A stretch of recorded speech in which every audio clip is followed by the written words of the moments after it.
My name is Talia, and I'm 27 years old. I work at the local library in a small town that most people have likely never even heard of. My life is simple, maybe a bit too plain for others, but it's my own. I've always been the quiet, introverted type, much happier to lose myself in a book than engage with the bustling world outside. The library is my safe haven. It's an old, cozy building with creaky wooden floors and shelves that have definitely seen better days. But to me, it's perfect. Every morning, like clockwork, I open the library doors at 9 a.m., flip on the lights, and breathe in the familiar scent of aging paper and ink. It's a routine I never tire of. My parents passed away when I was still a child, and I was raised by my grandmother. She was the one who instilled in me a love for reading, always encouraging me to explore and learn. But she's gone now too, and I'm alone. No siblings, no close family left, just me in my small, quiet world. Good morning, Talia. Mr. Jenkins, a regular visitor, greets me warmly as he strolls into the library. He's an elderly gentleman who spends his days poring over history books. Good morning, Mr. Jenkins, I reply with a smile. A new batch of history books came in yesterday.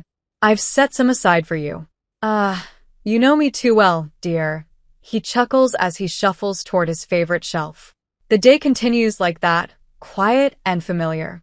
People come and go, and I recognize almost every face. I help a group of kids find books for their school project, recommend a romance novel to Mrs. Harrison, and guide Mr. Thompson to the science fiction section. It's a peaceful life, and I find comfort in its predictability. But then one day, everything changed. Cassius walked into the library, and my whole world shifted. He came in looking for a book, but he didn't seem like the typical library goer. Dressed sharply in a crisp suit, he stood out with his confident walk and air of self-assurance.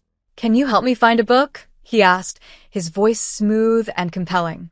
"Of course. What are you looking for?" I responded, trying to stay composed. "It's a novel.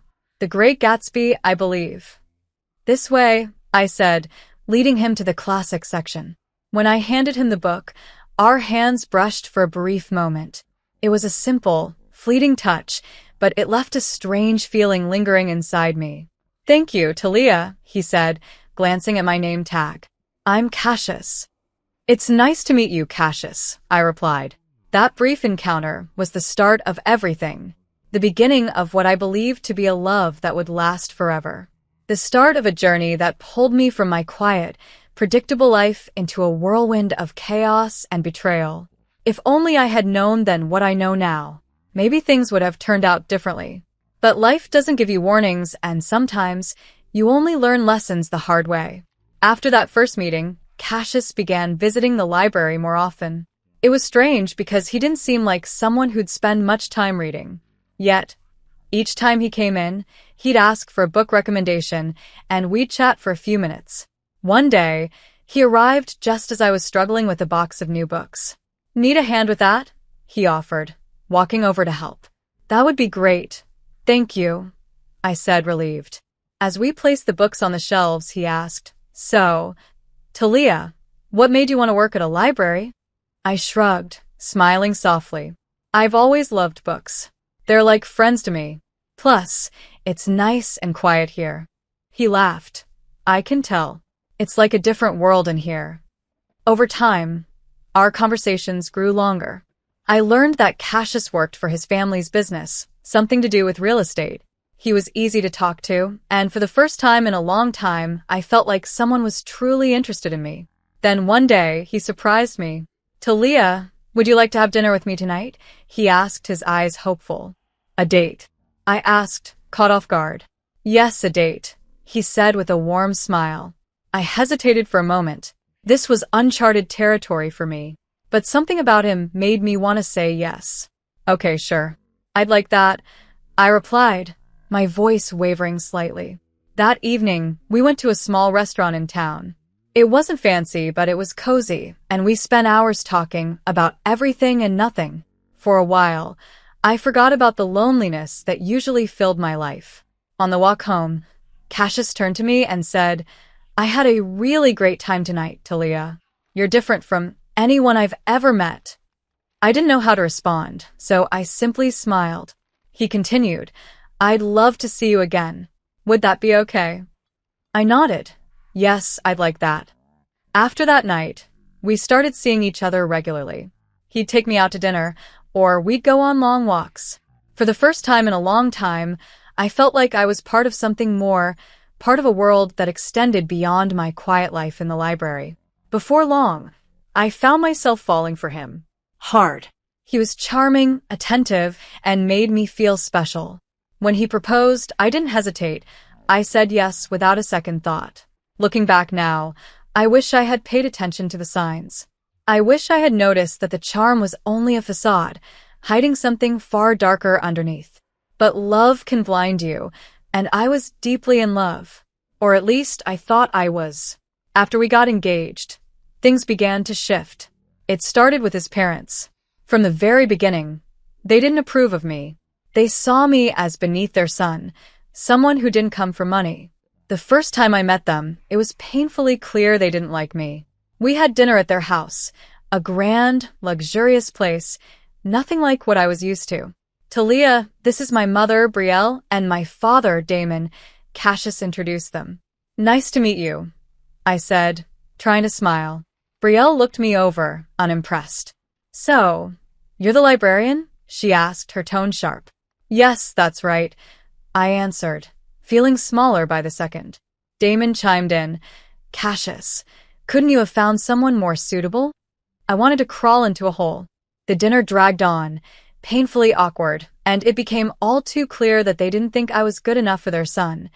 Cassius stood up for me when his parents made their harsh comments, and that only made me love him more. But before our wedding, they insisted on a prenuptial agreement. They claimed it was just a formality. Since I didn't have much to my name, I agreed, without any objections. After the wedding, I moved into Cassius's house, which was actually his parents' house. They had gifted it to him, but they acted like it still belonged to them. They would show up all the time, unannounced, as if they had every right to. Brielle, Cassius's mother, would waltz in and immediately start giving orders. Talia, make us some coffee, she'd demand the moment she stepped inside. Without saying a word, I would do as she asked, trying to avoid conflict.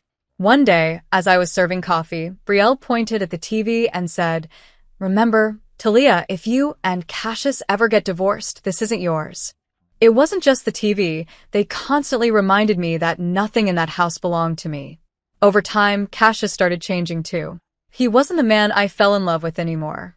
He began joining in on the cruel jokes his parents made about me.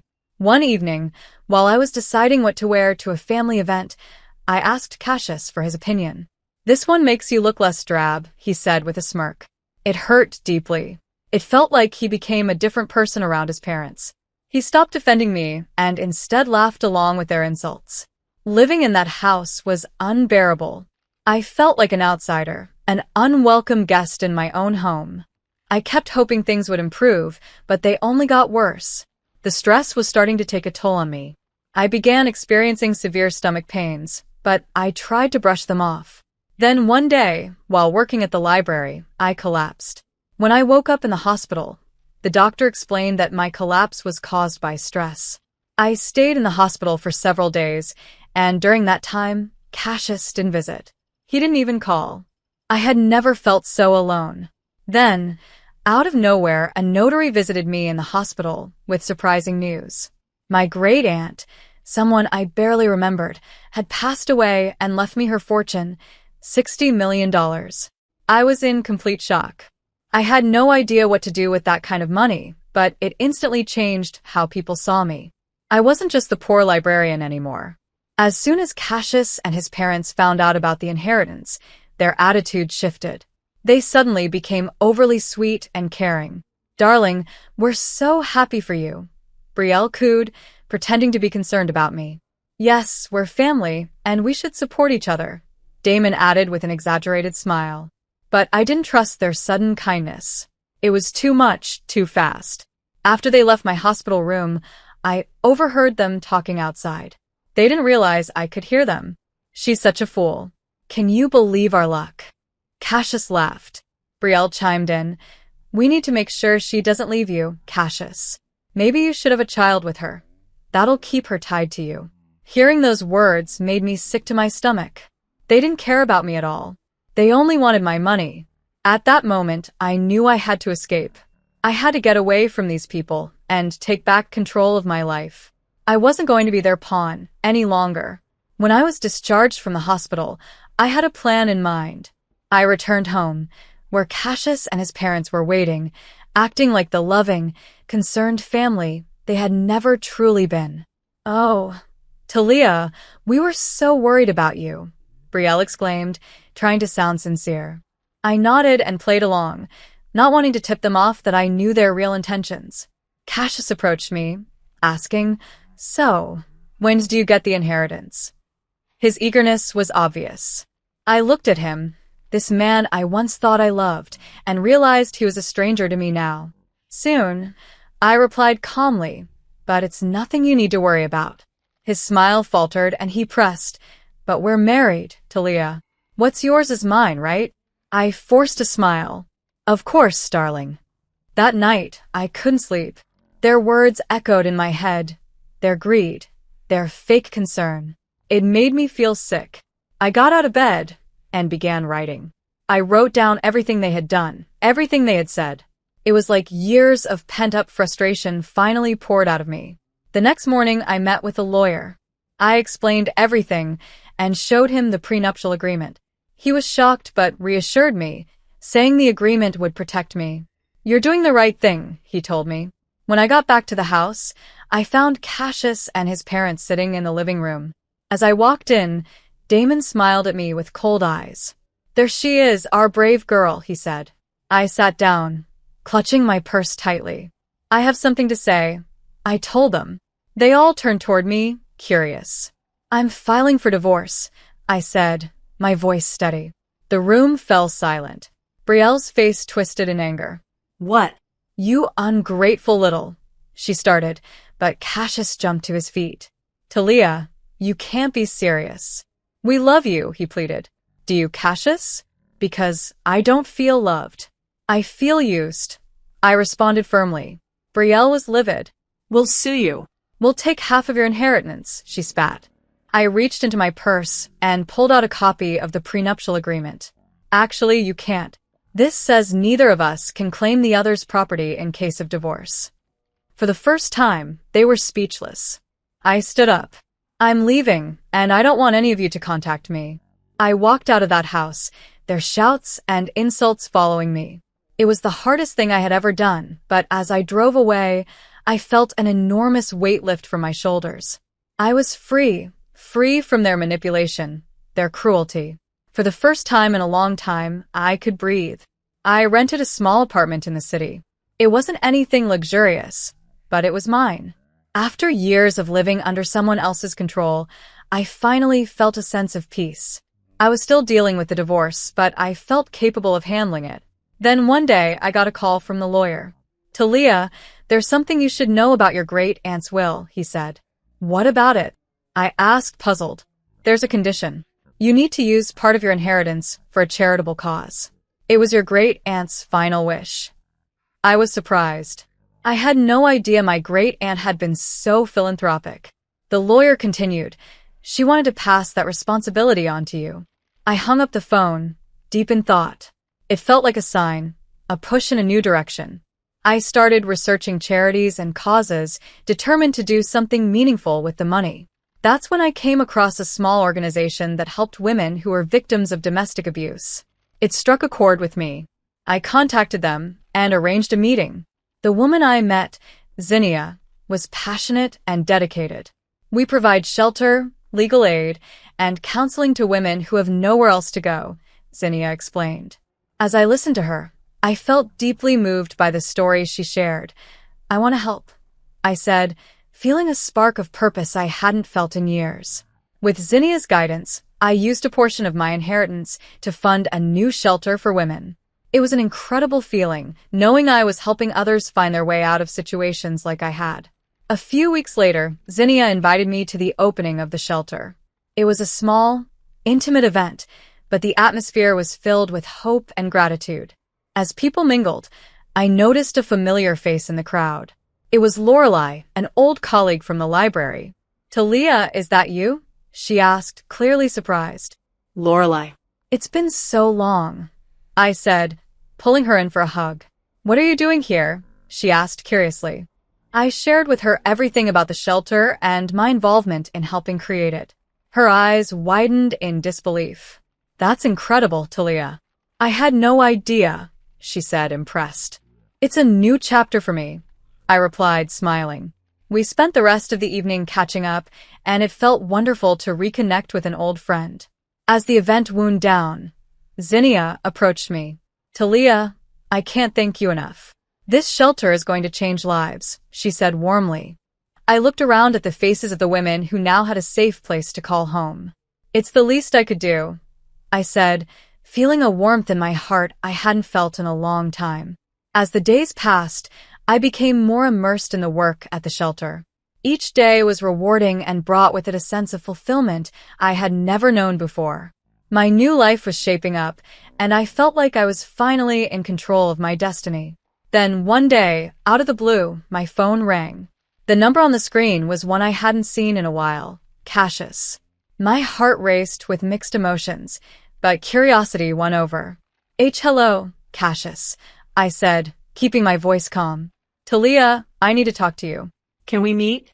"It's urgent," he said, sounding desperate. Reluctantly, I agreed to meet him at a public coffee shop.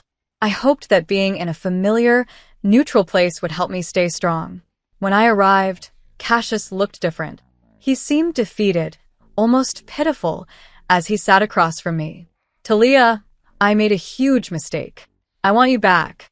I realize now how much you mean to me," he blurted out, his eyes pleading. I stared at him, feeling nothing but contempt. "Why now, Cassius?" I asked, my voice cold. He sighed deeply. "My parents, they controlled everything. They're the reason our marriage failed. I was weak, but I've changed." Anger surged through me. "You're blaming your parents? You stood by while they treated me like dirt. You laughed with them, Cassius." He reached for my hand, but I pulled away. "Please, Talia. I know I was wrong. I've changed." I stared at him, seeing the man I once loved, but now felt absolutely nothing for. "Changed or not, it's too late. I feel nothing for you, Cassius. Nothing but contempt." His face fell, and for a brief moment, I saw a glimpse of the Cassius I had married, but it was fleeting. "I'm sorry, Cassius. I've moved on. I have a new life now, a purpose, and there's no room for you in it." He nodded slowly, defeat written all over his face. "I understand. I just had to try." As I left the coffee shop, I felt a tremendous weight lift off my shoulders. It was over, truly over. The next day, there was a special event at the shelter. A local artist had donated a sculpture, and it was to be unveiled in the garden. As I stood among the people who supported and believed in me, I felt a sense of belonging that I hadn't felt in years. Lorelei stood beside me, smiling. "Talia, you've done something amazing here." The artist pulled the cover off the sculpture, revealing a figure of a woman reaching up toward the sky. It symbolized hope, strength, and new beginnings. Applause filled the air, and for a moment, everything in the world felt right. Zinnia came over to me, beaming. "Talia, this is just the beginning. There's so much more we can do," she said, filled with excitement. I looked around at the faces of the women who had found safety and hope in the shelter. Zinnia was right. This was just the beginning of something far bigger than I ever imagined. Life continued to be busy and fulfilling. Every day at the shelter brought new challenges and rewards, but I was thriving. My confidence grew, and for the first time in years, I felt fully in control of my life. I even started taking self-defense classes, something I never would have considered before. Then one day, as I was leaving the shelter, I noticed a car parked outside. My heart sank as I recognized who stepped out. It was Brielle, my former mother-in-law. She approached me, her voice softer than I had ever heard it. "Talia, we need to talk," she said, almost pleading. "I have nothing to say to you, Brielle," I replied, my voice steady. "Please, just hear me out," she begged. I stopped and looked at her, unsure if she was sincere. What do you want, Brielle? I asked, keeping my distance. I want to apologize. I treated you terribly, and because of it, I've lost my son. I don't want to lose you too. You are like the daughter I never had, she said, her eyes glistening with tears. For a brief moment, I felt a pang of sympathy, but I quickly pushed it aside.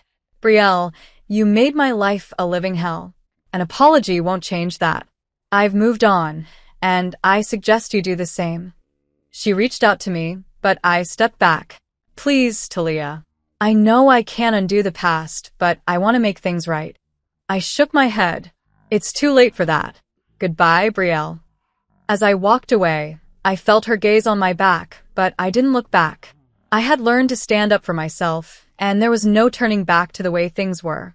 The next day, I received a letter from Cassius's lawyer. He was contesting the divorce settlement, but I wasn't surprised. I was ready for this. I met with my lawyer, Marin, a sharp, confident woman. He's got no leg to stand on, Talia. The prenuptial agreement is clear. He's just trying to intimidate you, she assured me. I nodded, resolute. I'm not afraid of him anymore. Let's fight this. The court date finally arrived, and I walked in with my head held high. Cassius was there with his lawyer, and for a brief moment, our eyes met. There was a flicker of the old Cassius, but it disappeared just as quickly. The judge listened to both sides and ruled in my favor. The prenuptial agreement stood, and Cassius's claims were dismissed. Relief and triumph surged through me. After the session, Cassius approached me. Talia, I'm sorry. I was wrong, he said, his voice barely above a whisper. I looked at him, seeing the man I had once loved but no longer recognized. Goodbye, Cassius. Take care of yourself, I said, walking away for good. As I left the courtroom, I felt a true sense of closure. That chapter of my life was finally over, and a new one had just begun.